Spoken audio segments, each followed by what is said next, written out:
പ്രധാന ശ്രീകോവിലിൻ്റെ നേരെ മുന്നിലായിട്ടാണ് ഇവിടെ ബലി നടക്കുന്ന സ്ഥലമാണ്. ഇതിനെക്കുറിച്ച് നമ്മൾ നേരത്തെ പറഞ്ഞായിരുന്നു. വാമാചാര രീതിയിൽ പൂജകൾ നടക്കുന്ന ഒരു ക്ഷേത്രമാണ്. അതുകൊണ്ടാണ് ഇവിടെ ബലിയൊക്കെ നമുക്ക് കാണാൻ സാധിക്കുന്നത്. മീൻ ഒന്നും കൂടെ എടുത്ത് കാണിക്കുകയാണ്. അടുത്ത പ്ലേറ്റിലുള്ള മീനാണ്. നമുക്കിത് ശരിക്കും പറഞ്ഞാൽ നമുക്കൊക്കെ വളരെ അത്ഭുതമായിട്ട് കാണുന്ന ഒരു സംഗതിയാണ്. ക്ഷേത്രത്തിനുള്ളിൽ വെച്ച് മീൻകറി കൂട്ടി അന്നദാനം. പശ്ചിമ ബംഗാളിലെ താരാപീഠം എന്ന താന്ത്രിക ഭൂമിയിലെ ചില കാഴ്ചകളാണ് ഇന്നത്തെ വീഡിയോയിൽ ഉൾപ്പെടുത്തിയിരിക്കുന്നത്. ആദിപരാശക്തി താരാദേവിയായി ആരാധിക്കപ്പെടുന്ന ഈ പുണ്യഭൂമിയിൽ നൂറ്റാണ്ടുകളായി താന്ത്രികരും മാന്ത്രികരും സിദ്ധന്മാരും വാമാചാര മാർഗത്തിലുള്ള സാധനകൾ അനുഷ്ഠിച്ചു വരുന്നു. മത്സ്യം, മാംസം, മദ്യം തുടങ്ങിയ പഞ്ചമകാര വിധിപ്രകാരമുള്ള പൂജകൾ ഇവിടുത്തെ ശ്മശാനത്തിൽ നിഗൂഢമായി ഇന്നും നടന്നു വരുന്നു. ക്ഷേത്രത്തിന്റെ ശ്രീകോവിലിന് തൊട്ടു മുന്നിലായി ഇവിടെ എന്നും നടക്കുന്ന അന്നദാനത്തിൽ വിളമ്പുന്ന ഒരു പ്രധാന വിഭവം മത്സ്യമാണ്. നമ്മളുടെ പരിമിതമായ സദാചാരബോധത്തിന് അംഗീകരിക്കുവാൻ സാധിക്കാത്ത മൃഗബലി പോലെയുള്ള അനേകം കാഴ്ചകൾ ഇവിടെ വരുന്ന ഏതൊരു മലയാളിയെയും അതിശയപ്പെടുത്തും. നമ്മളുടെ പുണ്യക്ഷേത്രങ്ങളിലൂടെയും തീർത്ഥാടന കേന്ദ്രങ്ങളിലൂടെയും യാത്ര ചെയ്ത് അവയുടെ കാഴ്ചകളും കഥകളും ചരിത്രവുമൊക്കെ പ്രചരിപ്പിക്കാൻ ശ്രമിക്കുന്ന അമൃതഭാരതം എന്ന ഈ ചാനൽ ദയവായി സബ്സ്ക്രൈബ് ചെയ്ത് എൻ്റെ ഈ ഉദ്യമത്തെ സപ്പോർട്ട് ചെയ്യണം എന്ന അപേക്ഷയുമായി വീഡിയോയിലേക്ക് കടക്കുകയാണ്. നമ്മൾ പശ്ചിമ ബംഗാളിലെ താരാപീഠ ക്ഷേത്രത്തിലേക്ക് പോകാനായിട്ട് താരാപീഠ ക്ഷേത്രത്തിലേക്ക് പോകുന്ന പ്രധാന കവാടത്തിൻ്റെ മുന്നിലാണുള്ളത്. ഇതാണ് താരാപീഠ ക്ഷേത്രത്തിന് മുന്നിലൂടെയുള്ള പ്രധാന റോഡാണ്. ആ റോഡിൻ്റെ ഇവിടുന്ന് നമ്മൾ താരാപീഠ ക്ഷേത്രത്തിലേക്ക് പോകാനായിട്ടുള്ള കവാടമാണിത് കാണുന്നത്. ഇവിടുന്ന് ഏകദേശം ഒരു 500 മീറ്റർ ഉള്ളിലായിട്ടാണ് ക്ഷേത്രം ഉള്ളത്. ഇവിടെ ഈ ക്ഷേത്രത്തിൽ എപ്പോഴും നല്ല തിരക്കുള്ള ഒരു ക്ഷേത്രമാണ്. പക്ഷേ നമ്മളിപ്പോഴൊരു 3 മണിക്ക് ഉച്ചയ്ക്ക് 3 മണിയോടുകൂടിയാണ് അറിഞ്ഞ തിരക്ക് കുറഞ്ഞ സമയത്ത് നമുക്ക് വീഡിയോ എടുക്കാൻ വേണ്ടിയിട്ടാണ് ഈ ഒരു ഉച്ച സമയത്ത് വന്നത്. അതുകൊണ്ട് ഇവിടെ കടകളൊക്കെ അടച്ചിട്ടിരിക്കുകയാണ്. അതുപോലെ ശകലം തിരക്കും കുറവാണ്. ഈ ക്ഷേത്രത്തിലോട്ട് വരുന്ന വഴിക്കൊക്കെ ഇതുപോലെ പൂജാ സാധനങ്ങൾ കൊടുക്കുന്ന കടകളാണ് കാണുന്നത്. ഇവിടെ ചെമ്പരത്തിപ്പൂ വളരെ പ്രധാനപ്പെട്ട ഒരു വഴിപാടാണ്. ദേവിക്ക് സമർപ്പിക്കാനായിട്ട് ചെമ്പരത്തിപ്പൂ ഇങ്ങനെ വളരെ നീളത്തിൽ കെട്ടിയിട്ടിരിക്കുന്നത് കാണാം. ചെമ്പരത്തിപ്പൂ കൊണ്ടുള്ള മാല കെട്ടിയിരിക്കുന്നുണ്ടോ. നമ്മൾ ക്ഷേത്രത്തിനോട് അടുത്ത് വരുമ്പോഴത്തേനും ഇവിടെ ഇങ്ങനെ ഒരു കടയിൽ കണ്ടോ. ഇത് മുഴുവൻ പൂ കണ്ട് ഇവിടെ ഇപ്പം ഇങ്ങനെ മാല കെട്ടിക്കൊണ്ടിരിക്കുകയാണ്. മാല കെട്ടി ഇങ്ങനെ ദേവിക്ക് സമർപ്പിക്കാനായിട്ടുള്ള നല്ല പൂക്കൾ, കൂടുതൽ ചെമ്പരത്തിപ്പൂവാണ് യൂസ് ചെയ്യുന്നത്. ഇത് കണ്ടോ, ഇവിടുത്തെ ചെമ്പരത്തിപ്പൂവും കണ്ട താമര പൂ കൊണ്ടുള്ള മാല, മുഴുവൻ താമര കൊണ്ട് കൊടുത്തിരിക്കുന്ന മാല. താമര ഇതെല്ലാം ഒറിജിനൽ പൂക്കളാണ്, ഒറിജിനൽ പൂക്കൾ. നീല നിറത്തിലുള്ള പൂവ്, ചെമ്പരത്തിപ്പൂവ്. ഇവിടെ ഒരു ചേട്ടനിരുന്ന് മാലയൊക്കെ കോർക്കുന്നത് കാണാം. നമ്മുടെ അരളി പൂവുണ്ട് കണ്ടോ, വലിയ മാല, ചെമ്പരത്തി കൊണ്ടുള്ള വലിയ മാല. അതായത് ഇവിടെ പറയുന്നത് താരാദേവിക്ക് വളരെ പ്രധാനപ്പെട്ട വഴിപാടാണ് ഇതുപോലെ ചെമ്പരത്തിപ്പൂ മാല സമർപ്പിക്കുന്നത്. ഇവിടെയും ഇങ്ങനെ കാണാം മാലകൾ, വലിയ നീളത്തിലുള്ള മാലകൾ. വെള്ള നിറത്തിലുള്ള താമര കൊണ്ടുള്ള മാലയാണ്.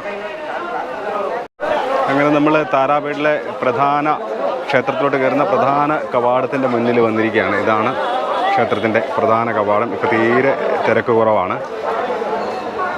നമുക്ക് ഈ ക്ഷേത്രത്തിലോട്ട് കയറുമ്പോഴേ ഈ പ്രധാന കവാടത്തിൻ്റെ തന്നെ വലത് സൈഡിലായിട്ട് ഇവിടെ നമ്മുടെ ചെരുപ്പൊക്കെ സൂക്ഷിക്കാനായിട്ടുള്ള ഒരു സംവിധാനമുണ്ട്. ഇവിടെ 3 രൂപയ്ക്ക് നമുക്ക് നമ്മുടെ ചെരുപ്പ് ഇവിടെ സൂക്ഷിക്കാം. നമ്മൾ ചെരുപ്പൊക്കെ കൊടുത്തിട്ട് ക്ഷേത്രത്തിൻ്റെ ഉള്ളിലേക്ക് കയറുകയാണ്.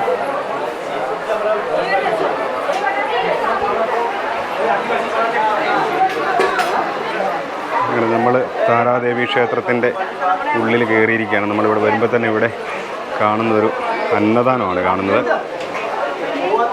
ഇവിടെ നമുക്കൊക്കെ അത്ഭുതം തോന്നുന്ന ഒരു കാര്യം, ഇവിടെ ക്ഷേത്രത്തിനകത്ത് വെച്ചാണ് ഈ അന്നദാനം നടക്കുന്നത്. ഈ അന്നദാനത്തിൻ്റെ കൂടെ ഈ പല ഐറ്റങ്ങളുണ്ട്. ഈ ഐറ്റത്തിൻ്റെ കൂടെ ഇവർ മീനും ഈ അന്നദാനത്തിൻ്റെ കൂടെ ഇവിടെ വിളമ്പുന്നുണ്ട്. നമ്മൾ ക്ഷേത്രത്തിൻ്റെ ഉള്ളിലേക്ക് അകത്തോട്ട് കയറി വരുമ്പം തന്നെ നമുക്ക് വലത് സൈഡിലായിട്ട് ഇതുപോലെ ഒരു മണ്ഡപമാണ് കാണുന്നത്. ഇതുപോലെ വളരെ വലിപ്പമുള്ള ഒരു മണ്ഡപമാണ്. ഇവിടെ ആൾക്കാർക്ക് ജപിക്കാനും വിശ്രമിക്കാനും ഒക്കെ ആയിട്ടുള്ളൊരു സൗകര്യമുണ്ട്. ഇതിന് നേരെ മുന്നിലായിട്ട് കാണുന്നതാണ് താരാദേവി ക്ഷേത്രം. താരാദേവി ക്ഷേത്രത്തിൻ്റെ പ്രധാന ശ്രീകോവിലാണ് നേരെ മുന്നിൽ കാണുന്നത്. അപ്പോൾ എന്നാലും അപ്രതീക്ഷിതമായിട്ട് ഉച്ചയ്ക്ക് വന്നുകൊണ്ട് ഇവിടെ അന്നദാനം കഴിക്കാനായിട്ട് ഇവിടെ ഇരിക്കുകയാണ്. സാധാരണ ഇവിടെ അന്നദാനം കഴിക്കാനായിട്ട് ഭയങ്കര ക്യൂ ഒക്കെ ആണെന്നാണ് പറയുന്നത്. എന്തായാലും നമുക്ക് ഭാഗ്യം കൊണ്ട് ഇവിടെ വലിയ ക്യൂ ഒന്നുമില്ല. നമുക്കിവിടെ അന്നദാനത്തിന് നമ്മളിരിക്കുകയാണ്. എന്നാലും ഈ ശക്തിപീഠയാത്ര തീരുന്നിടം വരെ നോൺ വെജ് ഭക്ഷണങ്ങളൊന്നും കഴിക്കുകയില്ല എന്ന് ചെറിയൊരു വ്രതമുണ്ട്. അതുകൊണ്ട് ക്ഷേത്രത്തിൽ നിന്ന് കിട്ടുന്നതാണെങ്കിലും ഞാൻ ഇവിടെ നിന്ന് എന്തായാലും മീൻ കഴിക്കുന്നില്ല. മീൻ കണ്ടോ, സോനുവിൻ്റെ പാത്രത്തിൽ വന്നതാണ് വലിയൊരു മീൻ. ശരിക്കും പറഞ്ഞാൽ ഇവിടെ വന്നപ്പോൾ തന്നെ ഇവിടുന്ന് ഈ അന്നദാനം കഴിക്കണമെന്ന് ആഗ്രഹം ഉണ്ടായിരുന്നു. പക്ഷേ ഇവിടെ ഭയങ്കര ക്യൂ ആയിരിക്കും, ഭയങ്കര തിരക്കായിരിക്കും എന്നൊക്കെ ഓർത്തിട്ട് അത് വേണ്ടെന്ന് വെച്ചാണ്. പക്ഷേ നമ്മളിപ്പോൾ വീഡിയോ എടുക്കാനായിട്ട് ഇന്ന് വന്നപ്പോൾ നമുക്ക് ആ അന്നദാനം കഴിക്കാനായിട്ടുള്ള ഭാഗ്യം ഉണ്ടായിരിക്കുകയാണ്. അപ്പോൾ ആദ്യം അന്നദാനം കഴിച്ചിട്ട്, ഭക്ഷണം കഴിച്ചിട്ട് നമ്മൾ വീഡിയോ എടുക്കാൻ ബാക്കിയുള്ളത്. അപ്പം മീൻ ഒന്നും കൂടെ എടുത്ത് കാണിക്കുകയാണ്. അടുത്ത പ്ലേറ്റിലുള്ള മീനാണ്. അങ്ങനെ നമ്മൾ ഈ താരാദേവിയുടെ സന്നിധിയിൽ നിന്ന് അന്നദാനമൊക്കെ കഴിച്ചിട്ട് വീണ്ടും ആ ക്ഷേത്രത്തിന് മുന്നിലായിട്ടുള്ള മണ്ഡപത്തിൽ നമ്മൾ കയറിയിരിക്കുകയാണ്. ഈ മണ്ഡപത്തിൻ്റെ സൈഡിലായിട്ട് നമുക്ക് ഇതുപോലെ താരാദേവിയുടെ ഒരു ഫോട്ടോ വെച്ചിരിക്കുന്നതാണ്. താരാദേവിയുടെ ഒരു ഫോട്ടോയാണ്. ഇവിടെ ക്ഷേത്രത്തിന് മുന്നിലായിട്ട് ആൾക്കാർ ദർശനം നിൽക്കുന്ന ക്യൂ ആണിത്. ഇന്നിപ്പം തീരെ തിരക്ക് കുറവാണ്, അതുകൊണ്ട് തീരെ ക്യൂ കുറവാണ്. അപ്പോൾ ഇത് സാധാരണ ദിവസങ്ങളിലൊക്കെ ഇങ്ങനെ പുറകോട്ട് ഇങ്ങനെ ക്യൂ, ആ മുകളിൽ കാണുന്ന ആ ഓവർ ബ്രിഡ്ജിൽ കൂടെ ഇങ്ങനെ ക്യൂ ഏകദേശം ഒരു 1/2 കിലോമീറ്ററോളം 500 മീറ്ററോളം ക്യൂ നമുക്ക് എല്ലാ ദിവസവും ഇവിടെ കാണാൻ സാധിക്കുന്നതാണ്. പക്ഷേ ഇന്ന് ഉച്ച സമയമാണ്, അതുകൊണ്ട് അവധി ദിവസമൊന്നുമല്ല, അതുകൊണ്ടായിരിക്കാം ഇന്നിപ്പോൾ ഇവിടെ തീരെ തിരക്ക് കുറവാണ്. ഈ താരാദേവി ക്ഷേത്രത്തിന് മുൻപിലായിട്ട് നമുക്ക് ഇതുപോലെ ഒരു ഇതാണ് കാണുന്നത്. ഇത് ശരിക്കും പറഞ്ഞു കഴിഞ്ഞാൽ ഇവിടെ എല്ലാ ദിവസവും ഇവിടെ മൃഗബലി നടക്കുന്ന സ്ഥലമാണ്. അപ്പം ഇവിടെ മൃഗബലി ചെയ്യുന്ന ആ ഒരു സ്ഥലമാണ് ഈ കാണുന്നത്. ഈ താരാദേവി ക്ഷേത്രത്തിലും കാമാഖ്യാദേവി ക്ഷേത്രത്തിലും ഒക്കെ നമുക്ക് ഇതുപോലെ ഇന്നും മൃഗബലി കാണാനായിട്ട് സാധിക്കും. ഇങ്ങനെ ഇവിടെ നമുക്കിവിടെ ഇങ്ങനെ ദേവിയുടെ ഒരു ചിത്രം ഇങ്ങനെ ആലേഖനം ചെയ്ത് വെച്ചിട്ടുണ്ട്. ഇങ്ങനെ കൽക്കട്ട ദേവി പൂജക് സമാജ് എന്ന് പറഞ്ഞ ഒരു ബോർഡാണ് ഇവിടെ കാണുന്നത്. ഇവിടെ ഇങ്ങനെ പുരാതന കാലത്ത് ബലി ചെയ്യുന്ന രീതിയിലുള്ള ഒരു പടമാണ് ഇവിടെ കാണാൻ സാധിക്കുന്നത്. ഇവിടെ മുകളിലായിട്ട് താരാദേവിയുടെ ഒരു ചിത്രമാണിത്. ഒരു 3 ഡയമെൻഷനിലായിട്ടാണ് ഈ ചിത്രം വരച്ച് വെച്ചിരിക്കുന്നത്. ഇവിടെ ഈ കാണുന്നത് ഒരു ഇവിടുത്തെ വളരെ പ്രധാനപ്പെട്ട ഒരു ആചാര്യനാണ്. ബാമ കേബ് എന്ന് പറയുന്ന ഒരു ആചാര്യനാണ്. അദ്ദേഹത്തിനെ കുറിച്ചിട്ടൊക്കെ നമ്മൾ മുന്നോട്ട് വീഡിയോയിൽ പറയാം. അപ്പോൾ അദ്ദേഹം ഇങ്ങനെ താരാദേവിയുടെ മടിയിൽ കിടക്കുന്നതായിട്ടാണ്. വളരെ ഇവിടുത്തെ ഒരു സിദ്ധപുരുഷനാണ് അദ്ദേഹം. ഇവിടെ കുറച്ച് മുമ്പിൽ വരെ തീരെ കുറച്ച് ആൾക്കാരെ ഉണ്ടായിരുന്നില്ല. ഇപ്പോൾ കണ്ടു, ഇപ്പോൾ ഈ ഓവർ ബ്രിഡ്ജിൽ കൂടെ ഒക്കെ ക്യൂ ആയി. അപ്പോൾ ഇങ്ങനെ പെട്ടെന്ന് ആൾക്കാർ വന്നു കഴിഞ്ഞാൽ ഇതുവഴി ഇങ്ങനെ നേരെ നീളത്തിലങ്ങോട്ട് ക്യൂ ആയി. എന്നുവെച്ചാൽ ഇവിടെ ദർശനത്തിന് ചില സമയം എടുക്കും. എല്ലാവരെയും ദേവിയെ അടുത്ത് കയറി ദർശനം ചെയ്ത് ദേവി നമുക്ക് തൊടാനായിട്ടൊക്കെ പറ്റും. അങ്ങനെ അതുകൊണ്ടാണ് നമ്മൾ സാധാരണ നമ്മുടെ ക്ഷേത്രങ്ങളിലൊക്കെ, കേരളത്തിലൊക്കെ ക്ഷേത്രങ്ങൾ പെട്ടെന്ന് ദർശനം കഴിഞ്ഞ് പോവില്ല. ദേവിയുടെ അടുത്ത് നമുക്ക് ശ്രീകോവിലിനുള്ളിൽ നമുക്ക് കയറി ചെല്ലാനായിട്ട് പറ്റും. നമുക്ക് ഈ ക്ഷേത്രത്തിൻ്റെ ഉള്ളിൽ തന്നെ വേറെ 1-2 ചെറിയ ഉപദേവതകളും കൂടെ കാണാം. അതും കൂടെ നമുക്ക് പെട്ടെന്ന് ഒന്ന് കാണാം. ഇവിടെ ഇപ്പോൾ ഉച്ച സമയത്ത് ഇവിടെ ആൾക്കാർ ഇവിടെ ക്ലീൻ ചെയ്തുകൊണ്ടൊക്കെ ഇരിക്കുകയാണ്. അപ്പം ഇവിടെ അന്നദാനമൊക്കെ കഴിഞ്ഞിട്ട് ഇവിടെ തറയൊക്കെ നല്ലത് ക്ലീൻ ചെയ്തുകൊണ്ടിരിക്കുകയാണ്. അപ്പോൾ ഈ കാണുന്നത് ഇവിടെ ഒരു വിഷ്ണു ഭഗവാന്റെ ഒരു ക്ഷേത്രമാണ്, നാരായണ ക്ഷേത്രമാണ് ഇവിടെ കാണുന്നത്. മഹാവിഷ്ണുവിൻ്റെ ക്ഷേത്രമാണ്. അകത്തൊരു പൂജാരി നിൽപ്പുണ്ട്. വീഡിയോ എടുത്തോട്ടെ എന്ന് ചോദിച്ചപ്പം എന്താണെങ്കിലും എടുത്തോളാൻ പറഞ്ഞു. ഇവിടെ ഈ ക്ഷേത്രത്തിനുള്ളിൽ നമുക്ക് മഹാവിഷ്ണുവിനോടൊപ്പം തന്നെ സ്വസ്തിക് മാ എന്ന് പറഞ്ഞൊരു ദേവിയും കാണാം. സ്വസ്തിമാ എന്ന് പറഞ്ഞൊരു ദേവിയും കാണാം. ഈ ദേവി ഇവിടെ മാത്രം കാണുന്ന ഒരു ദേവിയാണ് മഹാവിഷ്ണുവിനോടൊപ്പം തന്നെ. അപ്പം ഇത് നമ്മൾ ഈ ക്ഷേത്രത്തിന് നേരെ മുന്നിലായിട്ട്, അതായത് ആ ബലി പീഠമൊക്കെ കണ്ടതിൻ്റെ ഇടതുവശത്തായിട്ടാണ്. അപ്പോൾ അടുത്തായിട്ട് ഇവിടെ ആയിട്ട് കാണുന്ന ഇതൊരു ശിവക്ഷേത്രമാണ്. ഇത് ചന്ദ്രചൂഡ ഭൈരവ ക്ഷേത്രമാണ്. ചന്ദ്രചൂഡ ഭൈരവൻ എന്ന് പറയുന്ന ശിവഭഗവാനാണിത്. ശിവഭഗവാന്റെ തന്നെ ഭൈരവ രൂപമാണ്. ചന്ദ്രചൂഡ ഭൈരവ ക്ഷേത്രമാണ്. നമ്മൾ നേരത്തെ പറഞ്ഞല്ലോ ഇവിടെ ബലി നടക്കാറുണ്ടെന്ന്. അതായത് ക്ഷേത്രത്തിൻ്റെ നേരെ മുന്നിൽ, പ്രധാന ശ്രീകോവിലിൻ്റെ നേരെ മുന്നിലായിട്ടാണ് ഇവിടെ ബലി നടക്കുന്ന സ്ഥലമാണ്. ഇതിനെക്കുറിച്ച് നമ്മൾ നേരത്തെ പറഞ്ഞായിരുന്നു. ഇവിടെ ഈ വാമാചാരപ്രകാരം പൂജകൾ നടക്കുന്ന അപൂർവം ചില ക്ഷേത്രങ്ങളിൽ ഒരു ക്ഷേത്രമാണ്. അറിയപ്പെടുന്ന ക്ഷേത്രങ്ങളിൽ താരാപീഠം എന്ന് പറയുന്ന കാമാഖ്യ ക്ഷേത്രത്തിലും വാമാചാരപ്രകാരം പൂജകൾ നടക്കുന്നതാണ്. അപ്പോൾ അങ്ങനെ പഞ്ചമകാരങ്ങൾ കൊണ്ട് പൂജകൾ നടക്കുന്ന ഒരു ക്ഷേത്രം, ആ രീതിയിലുള്ള ആരാധനകളും സാധനകളും ഒക്കെ നടക്കുന്ന ഒരു ക്ഷേത്രവും ക്ഷേത്ര പരിസരവും ഒക്കെയാണിത്. ഇതിനോട് ചേർന്ന് തന്നെ ഒരു ശ്മശാനമുണ്ട്. ആ ശ്മശാനത്തിലും ഇതുപോലെയുള്ള സിദ്ധന്മാരെ പൂജകൾ ചെയ്യുന്നത് നമുക്കിന്നും കാണാനായിട്ട് സാധിക്കും. അപ്പോൾ അതുകൊണ്ട് വാമാചാര രീതിയിൽ പൂജകൾ നടക്കുന്ന ഒരു ക്ഷേത്രമാണ്. അതുകൊണ്ടാണ് ഇവിടെ ബലിയൊക്കെ നമുക്ക് കാണാൻ സാധിക്കുന്നത്. ഇവിടെ ബലിയൊക്കെ നമുക്ക് കാണാൻ സാധിക്കുന്നത് എന്ന് ഞാൻ പറയുമ്പോഴാണ് മുകളിൽ നിന്ന് ആ ടൈല് ഇടിഞ്ഞു വീഴുന്നത്. ഇത് ദേവി എന്തെങ്കിലും ഒരു സൂചന തരുന്നതായിട്ട് നിങ്ങൾക്ക് ആർക്കെങ്കിലും തോന്നിയെങ്കിൽ അതൊന്ന് കമൻറ്റ് ചെയ്യുക. അടുത്തായിട്ട് നമ്മൾ കാണാൻ പോകുന്ന ഈ താരാദേവി ക്ഷേത്രത്തിനോട് ഫേസ് ചെയ്ത് നിൽക്കുമ്പോൾ ഇടതുവശത്തായിട്ട് നമുക്കിവിടെ ബാമ ഖേബ് എന്ന് പറഞ്ഞൊരു സിദ്ധപുരുഷൻ്റെ കാര്യം നമ്മൾ നേരത്തെ പറഞ്ഞായിരുന്നല്ലോ. അദ്ദേഹത്തിൻ്റെ ഒരു ക്ഷേത്രമാണ് ഇവിടെയുള്ള. ആ ക്ഷേത്രത്തിലോട്ട് പോകുന്ന വഴിയാണിത്. ആ ക്ഷേത്രം എന്തോ ചെറിയ കൺസ്ട്രക്ഷൻ വർക്കുകളൊക്കെ ഇവിടെ നടന്നുകൊണ്ടിരിക്കുകയാണ്. അതുകൊണ്ട് ഇവിടെ ചെറിയ ഇതുപോലൊരു ഇടുങ്ങിയ വഴിയാണ് ഇങ്ങോട്ട് പോകുന്നത്. അങ്ങനെ നമ്മൾ ഈ വാമഖേബ എന്ന് പറയുന്ന ആ സിദ്ധപുരുഷൻ്റെ ഒരു ചെറിയൊരു ക്ഷേത്രമാണ് ഇവിടെ കാണുന്നത്. ക്ഷേത്രത്തിൻ്റെ ഉള്ളിൽ നമ്മൾ കയറിയിരിക്കുകയാണ്. ഇത് വാമഖേബ ക്ഷേത്രത്തിൻ്റെ സൈഡിലായിട്ട് തന്നെ ഇവിടെ ഒരു ഗണപതി ഭഗവാന്റെ വളരെ വലിയൊരു ക്ഷേത്രമുണ്ട്. അതുപോലെ തന്നെ ആഞ്ജനേയ സ്വാമിയുടെ 1-2 വിഗ്രഹങ്ങൾ ഇവിടെ കാണാം. ഗരുഡ ഭഗവാന്റെ ഒരു വിഗ്രഹം കാണാം. ഓപ്പൺ സായ് ഓശില അത് ശനി ഭഗവാന്റെയാണ് ആ ഒരു ശില കാണാൻ സാധിക്കുന്നത്. ഈ ക്ഷേത്രത്തിൻ്റെ നേരെ മുന്നിലായിട്ട് ഇതുപോലൊരു വളരെ വലിയൊരു കുളം കാണാം. ഇപ്പോൾ ഈ കുളത്തിൽ ഇപ്പം വേനൽക്കാലമായതുകൊണ്ട് കുളത്തിൽ തീരെ വെള്ളമൊന്നുമില്ല. ഇത് താരാമ സരോവർ എന്നാണ് ഇത് കുളം അറിയപ്പെടുന്നത്. ക്ഷേത്രക്കുളമാണ്. അപ്പോൾ അങ്ങ് ദൂരെയായിട്ട് ക്ഷേത്രത്തിന് അങ്ങേക്കരയ്ക്കായിട്ട് കാണുന്നത് ക്യൂ നിൽക്കാനായിട്ടുള്ള ഇതുപോലത്തെ ഉള്ള സംവിധാനത്തിൻ്റെ ബാക്കി ഭാഗമാണ് കാണുന്നത്. തിരക്ക് വരുമ്പോഴത്തേനും ഇങ്ങനെ ഈ കുളത്തിന് ചുറ്റും ക്യൂ നിന്നിട്ടാണ് ആൾക്കാർ ദർശനത്തിന് പോകുന്നത്. അതുപോലെ തന്നെ ഇവിടെ വളരെ പ്രധാനപ്പെട്ട വേറൊരു കാര്യം എന്ന് പറഞ്ഞാൽ ഇവിടെ ശ്രീകോവിലിനകത്തോട്ട് ഗർഭഗൃഹത്തിലോട്ട് നമുക്ക് കയറി പോകാം. അവിടെ പോകുന്നിടത്ത് നമുക്ക് ഈ മൊബൈൽ കൊണ്ടുപോകാനായിട്ട് പറ്റും. മൊബൈൽ സൂക്ഷിക്കാനുള്ള സംവിധാനം ഇവിടെ ഈ ക്യൂ നിൽക്കുന്ന ഈ സ്ഥലത്തുണ്ട്. അതുപോലെ തന്നെ മറ്റു പല സ്ഥലങ്ങളിൽ നമുക്ക് മൊബൈൽ സൂക്ഷിക്കാനായിട്ടുള്ള സ്ഥലങ്ങൾ കാണാം. നമ്മളിനി ഈ താരാദേവി ക്ഷേത്രത്തിൻ്റെ അടുത്തായിട്ടൊരു ശ്മശാനമുണ്ട്. ഇവിടെ വളരെ താന്ത്രിക പ്രാധാന്യമുള്ള പൂജകളൊക്കെ നടക്കുന്ന ഒരു ശ്മശാനമാണ്. ആ ശ്മശാനത്തിലോട്ടാണ് നമ്മൾ ഇനി പോകുന്നത്. ഈ ക്ഷേത്രത്തിലോട്ട് കയറുന്ന പ്രധാന കവാടത്തിൻ്റെ 2 വശങ്ങളിൽ നമുക്ക് ഗണപതി ഭഗവാന്റെ വിഗ്രഹങ്ങളാണ് കാണാൻ സാധിക്കുന്നത്. ചില സ്ഥലങ്ങളിൽ ചില ക്ഷേത്രങ്ങളിൽ ഒരിടത്ത് ഗണപതി ഒരിടത്ത് മുരുകനുമാണ് കാണുന്നത്. പക്ഷേ ഇവിടെ 2 ഗണപതി ഭഗവാന്റെ വിഗ്രഹമാണ് കാണുന്നത്.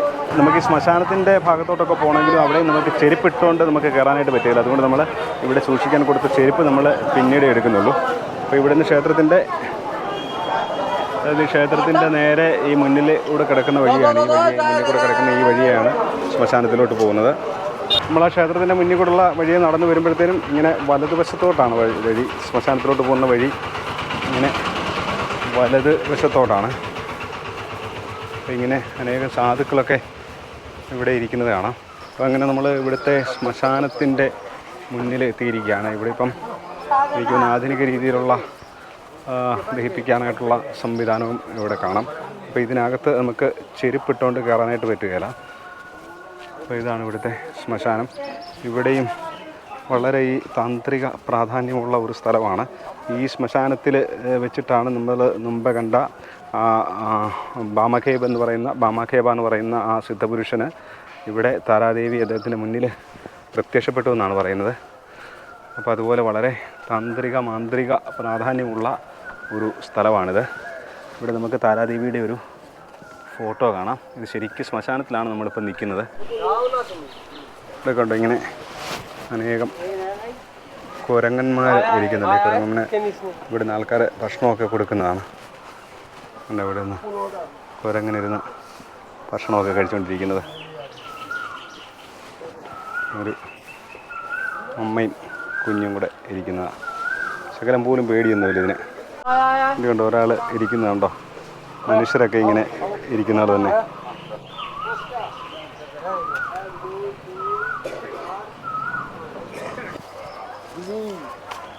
ഇവിടെയൊക്കെ പൂജകളും യജ്ഞങ്ങളും ഒക്കെ നടക്കുന്ന സ്ഥലങ്ങളാണ്. ഇവിടെ സാധുക്കളും ഒക്കെ ഇരിക്കുന്നത് കാണാം.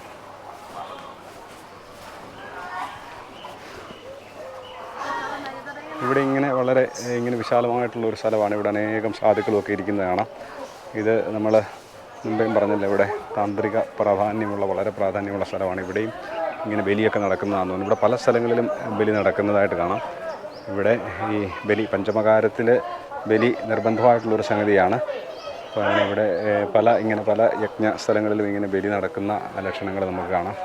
ഇവിടെ നമ്മൾ പറഞ്ഞല്ലോ ഈ വാമഖേബ എന്ന് പറയുന്ന സിദ്ധപുരുഷൻ്റെ ഒരു സമാധി മണ്ഡപമാണ് ഇവിടെ കാണുന്നത്. ഈ ചുമല നിറത്തിൽ കാണുന്നത് വാമഖേബ എന്ന് പറയുന്ന സിദ്ധപുരുഷൻ ഈ ശ്രീരാമകൃഷ്ണ പരമഹംസൻ്റെയൊക്കെ സമകാലീനായിട്ട് ജീവിച്ചിരുന്ന ഒരു മഹാനായിരുന്നു. അപ്പോൾ അദ്ദേഹം ഇവിടെ ഇങ്ങനെ താരാദേവിയുടെ ഭക്തനായിരുന്നു. അപ്പോൾ അങ്ങനെ അദ്ദേഹം ഇവിടെ വെച്ചിട്ടാണ് സമാധിയാകുന്നത്. താരാദേവി അദ്ദേഹത്തിൻ്റെ മുന്നിൽ ഇവിടെ വെച്ച് പ്രത്യക്ഷപ്പെട്ടു അദ്ദേഹത്തിന് അനുഗ്രഹം കൊടുത്തു എന്നാണ് പറയുന്നത്. ഇങ്ങനെ അനേകം ചെറിയ മണ്ഡപങ്ങൾ, ചെറിയ ക്ഷേത്രങ്ങൾ നമുക്ക് ഇവിടെ കാണാൻ സാധിക്കും. ഇവിടെയൊക്കെ ഇങ്ങനെ ചെറിയ ഓരോ മണ്ഡപങ്ങൾ കാണാം. ഇതൊക്കെ ഓരോ സമാധി മന്ദിരങ്ങളായിരിക്കാനാണ് സാധ്യത. അപ്പോൾ ഇവിടെ നമുക്കിവിടെ കാണാൻ സാധിക്കുന്ന വാമഖേബയുടെ ഒരു വിഗ്രഹമാണ് കാണുന്നത്. ഇവിടെ നമുക്ക് ഈ വാമഖേബ സിദ്ധ പുരുഷൻ്റെ സമാധി മന്ദിരത്തിൻ്റെ നേരെ ഓപ്പോസിറ്റ് സൈഡിലായിട്ട് ഇതുപോലെ ഒരു ചെറിയൊരു ആശ്രമമാണ് കാണുന്നത്. വളരെ പുരാതനമായിട്ടുള്ള ഒരാശ്രമമാണ്. അപ്പം ഇവിടെ നമുക്ക് കാണാൻ സാധിക്കുന്നത് വസിഷ്ഠ ഭഗവാന്റെയും അതുപോലെ ബാമാഖേബ മഹർഷിയുടെയും ഒരു ചെറിയൊരു വിഗ്രഹമാണ് കാണുന്നത്. വസിഷ്ഠ മഹർഷിയാണ് ആ ഒരു ത്രിശൂലവും ഒക്കെ ആയിട്ട് വസിഷ്ഠ മഹർഷിയാണ് നിൽക്കുന്നത്. ഇതാണ് ഇവിടുത്തെ വാമഖേബ എന്നറിയപ്പെടുന്ന സിദ്ധപുരുഷന്. അദ്ദേഹം നമ്മൾ നേരത്തെ പറഞ്ഞല്ലോ ശ്രീരാമകൃഷ്ണ പരമഹംസൻ്റെയൊക്കെ സമകാലീനായിട്ട് ജീവിച്ചിരുന്ന ഒരു സിദ്ധപുരുഷനാണ്.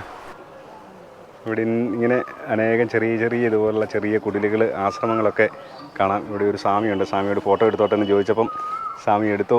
അമ്മയുടെ ഫോട്ടോ എടുക്കുന്നതിന് എന്തിനാ എന്നോട് ചോദിക്കുന്നതെന്നാണ് സ്വാമി പറഞ്ഞത്. അപ്പോൾ ഇവിടെ നമുക്ക് ഈ ഇവിടെ കണ്ടോ കേരള आपका नाम क्या है? सदा बूढ़ा वाइट ओल्ड मैन. हमारा पुराना नाम भूल गया. इधर सादा पुरा नाम को सब पहचान. इधर ही रहता है. നമ്മളങ്ങനെ ഈ ശ്മശാനത്തിൻ്റെയും ഒക്കെ കാഴ്ചകൾ കഴിഞ്ഞിട്ട് ഇനി ഇവിടെ ചുറ്റുവട്ടത്തായിട്ട് വേറെ കുറേ ക്ഷേത്രങ്ങളുണ്ട്. ആ ക്ഷേത്രങ്ങളൊക്കെ കാണാനായിട്ട് പോവാണ്. കുരങ്ങന്മാർ ഇരിക്കുന്നുണ്ട് ഇവിടെ. ഇത് പ്രശ്നക്കാരായിട്ടുള്ള കുരങ്ങന്മാരല്ലെന്ന് തോന്നുന്നു. ഇവന്മാർ ബായികയിലൊന്നും എന്നാലും കയറി പിടിക്കുന്നില്ല. ഇവിടെയൊക്കെ ഇങ്ങനെ അനേകം ഇങ്ങനെ സിദ്ധന്മാർ, സ്വാമിമാരൊക്കെ ഇരിക്കുന്നുണ്ട്.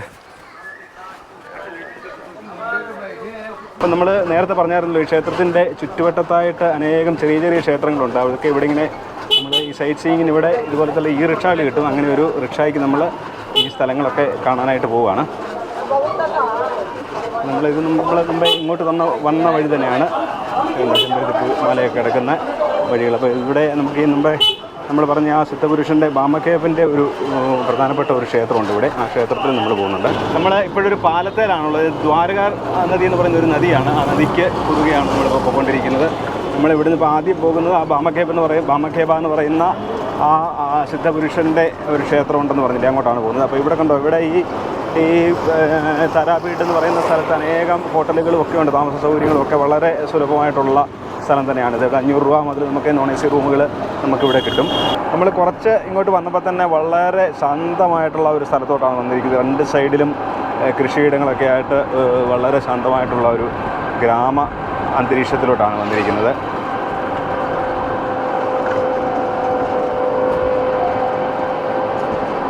ഇവിടെ ഈ വാമഖേബ സിദ്ധപുരുഷൻ്റെ വീടും ക്ഷേത്രമൊക്കെയാണ്. ഇവിടെ ദേവിയുടെ ഒരു ക്ഷേത്രമാണ് നമുക്കിവിടെ ആദ്യം കാണാനായിട്ട് സാധിക്കുന്നത്. ബില്വവാസിനി ക്ഷേത്രം എന്ന് പറഞ്ഞൊരു ക്ഷേത്രമാണ് കാണുന്നത്. കാളിദേവി തന്നെയാണ്. കാളിദേവിയുടെ ഒരു ഭാവമാണ് ഇവിടെ നമുക്കിവിടെ എഴുതി വെച്ചിരിക്കുന്നതെന്ന് വായിക്കാൻ നമുക്കറിയത്തില്ല. ഇവിടെ ചോദിച്ചു കഴിഞ്ഞപ്പം ബില്വവാസിനി ദേവിയാണെന്നാണ് പറഞ്ഞത്. കാളിദേവി തന്നെയാണ്. ഇവിടെ നമ്മൾ മുമ്പ് പറഞ്ഞ ആ ബാമാഖേബ എന്ന് പറയുന്ന സിദ്ധപുരുഷൻ ജനിച്ച സ്ഥലമാണ്. അദ്ദേഹത്തിൻ്റെ ജന്മഗൃഹത്തിലേക്കാണ് നമ്മൾ പോകുന്നത്. ബാമഖേബ സിദ്ധപുരുഷൻ്റെ വീടാണ്. ഫോട്ടോഗ്രാഫി ഈസ് നോട്ട് അലൗഡ് എന്ന് എഴുതിയിട്ടുണ്ട്. ഇവിടെ നിന്ന് ആൾക്കാരിങ്ങനെ നമ്മളെ കടയിലൊക്കെ വിളിച്ച് കയറ്റുന്നവരാണ്. അമ്പലത്തിൽ പോകാനായിട്ട് വിളിച്ച് കയറ്റുന്നത്. ഞങ്ങളങ്ങോട്ട് പോകാൻ തുടങ്ങിയപ്പോൾ ഇവിടെ ഒരു അമ്പലം ഉണ്ടെന്ന് പറഞ്ഞുകൊണ്ട് ഈ ചേട്ടന്മാർ നമ്മളെ വിളിച്ച് കയറ്റുവാണ്.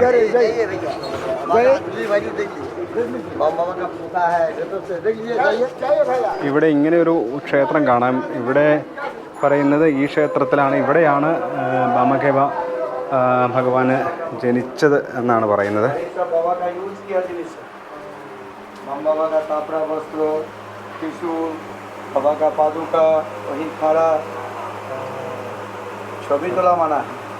അദ്ദേഹത്തിൻ്റെ വസ്ത്രവും പാദുകങ്ങളും ഒക്കെയാണ് ഇവിടെ ഉണ്ടെന്നാണ് ഇവിടെ ഉണ്ടെന്നാണ് പറയുന്നത്. ഇവിടെയാണ് അദ്ദേഹം ജനിച്ചതെന്നാണ് പറയുന്നത്.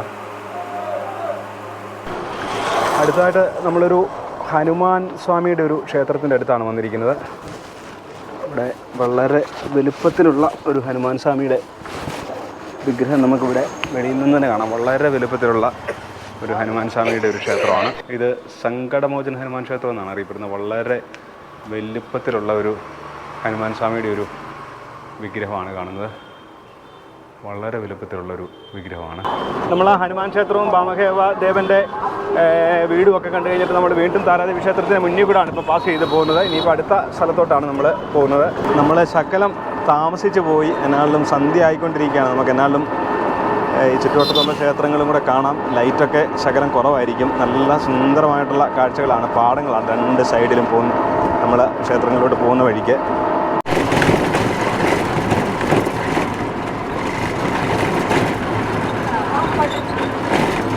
ഇവിടെ നമ്മൾ ഹട്ടോഗറ എന്ന് പറയുന്ന ഒരു ക്ഷേത്രത്തിലാണ് വന്നിരിക്കുന്നത്. ഇതിൻ്റെ ഇതിൻ്റെ താഴെ, ഈ വെള്ളത്തിന് താഴെ ഒരു ക്ഷേത്രം ഉണ്ടെന്നാണ് പറയുന്നത്. ഒരു ക്ഷേത്രം, ഈ കുളത്തിൽ ഒരു ക്ഷേത്രമുണ്ട്.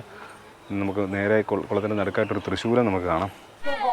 ഇവിടെ എഴുതി വെച്ചിരിക്കുന്നത് നിത്യാനന്ദ മഹാപ്രഭു എന്ന് പറഞ്ഞൊരു ആചാര്യന് അദ്ദേഹത്തിൻ്റെ അമ്മയ്ക്ക് കുളിക്കുവാൻ വേണ്ടിയിട്ട് എല്ലാ തീർത്ഥത്തിൽ നിന്നുമുള്ള, എല്ലാ നദികളിൽ നിന്നും സപ്തസാഗരങ്ങളിൽ നിന്നും ഉള്ള ജലം ഇവിടെ കൊണ്ടുവന്നുവെന്നാണ് പറയുന്നത്. അങ്ങനെ ഈ കുളത്തിൽ കുളിക്കുന്നവർക്ക് പാപമോചനമൊക്കെ ഉണ്ടാകുമെന്നാണ് ഇവിടെ എഴുതി വെച്ചിരിക്കുന്നത്. പശ്ചിമ ബംഗാളിലെ തന്നെ വക്രേശ്വര മഹാദേവ ക്ഷേത്രത്തിൽ നിന്നാണ് നമ്മൾ ഈ താരാപീഠ ക്ഷേത്രത്തിലേക്ക് എത്തുന്നത്. വക്രേശ്വര മഹാദേവ ക്ഷേത്രത്തിൽ നിന്ന് താരാപീഠ ക്ഷേത്രം വരെയുള്ള യാത്രയാണ് മുന്നോട്ട് വീഡിയോയിൽ ഉൾപ്പെടുത്തിയിരിക്കുന്നത്.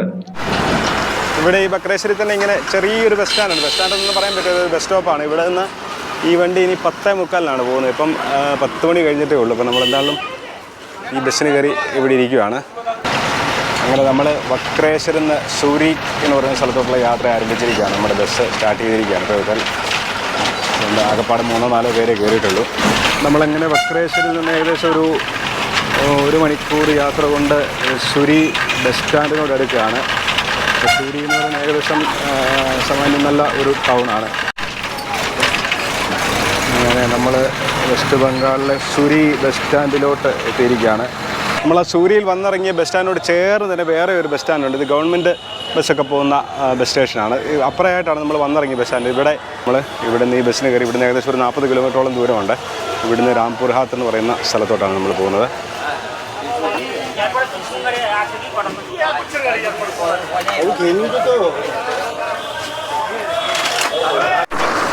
നമ്മളിപ്പോൾ രാംപൂർ ഹാത്ത് എന്ന് പറയുന്ന സ്ഥലത്താണുള്ളത്. നമ്മളിവിടുന്ന് ആനന്ദമയി ക്ഷേത്രത്തിൽ പോകാനായിട്ടാണ്, ആനന്ദമയി ശക്തിപീഠത്തിൽ പോകാനായിട്ടാണ് ശരിക്കും ഇവിടെ വന്നത്. പക്ഷേ ആനന്ദമയി ശക്തിപീഠം നമ്മൾ നോക്കിയതിനകത്ത് ചെറിയൊരു മിസ്റ്റേക്ക് പറ്റിയതാണ്. ആനന്ദമയി ശക്തിപീഠം ഇവിടെയല്ല, വേറെ ഇവിടുന്ന് കുറേ ദൂരെ ഒരു സ്ഥലത്താണ്. നമുക്ക് അങ്ങോട്ട് പോകുന്നതിന് മുന്നേ താരാപീഠം എന്ന് പറഞ്ഞ് വളരെ പ്രസിദ്ധമായിട്ട് താന്ത്രിക പ്രാധാന്യമുള്ള ഒരു ക്ഷേത്രമുണ്ട്. ആ ക്ഷേത്രത്തോട്ടാണ് നമ്മൾ പോകുന്നത്. ഇവിടുന്ന് ഒരു 7-8 കിലോമീറ്റർ ദൂരമേ ഉള്ളൂ. ഇവിടുന്ന് ഷെയർ ഓട്ടോകളൊക്കെ കിട്ടും. ആ ഓട്ടോയ്ക്ക് വല്ലതും കയറി നമുക്ക് താരാപീഠത്തിൽ പോയിട്ട് അവിടെ ഒരു 2 ദിവസം നിന്ന് അവിടുത്തെ കാഴ്ചകളൊക്കെ കണ്ട് നമുക്ക് അവിടെ നിന്ന് തന്നെ അടുത്ത ശക്തിപീഠങ്ങളിലേക്ക് പോകാമെന്നാണ് ഇനിയിപ്പം പ്ലാൻ ചെയ്യുന്നത്.